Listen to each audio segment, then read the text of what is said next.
যে আল্লাহর কিতাব পড়তে পারে না, যে মুসলিম, আমি অমুসলিমদের কথা বলছি না, এখানে কোনো অমুসলিমদের কিনা আলোচনা হচ্ছে না, ঠিক আছে?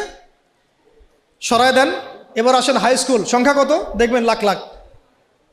হাই স্কুলের সব স্টুডেন্টদেরকে বসান, একজন একজন করে চেক করেন, দেখবেন এদের মধ্যেও মিনিমাম 80% কোরআন তেলাওয়াত করতে পারে না।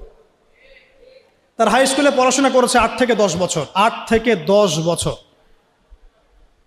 প্রায় লক্ষ লক্ষ টাকা খরচ করা হয়েছে, সময় দিয়েছে, তারা পরিশ্রম করেছে, পরীক্ষার পর পরীক্ষা, এক সেমিস্টার আরেক সেমিস্টার, এক টার্ম আরেক টার্ম, কোচিং, প্রাইভেট, অ্যাসাইনমেন্ট, এইটা সেইটা, কোরআন তেলাওয়াত করতে পারে না।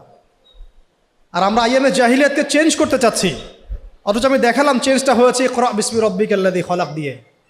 জার্নি এখান থেকে শুরু হয়েছিল। এমন কোনো সাহাবী আপনি খুঁজে পাবেন না যিনি কোরআন তেলাওয়াত করতে পারে না।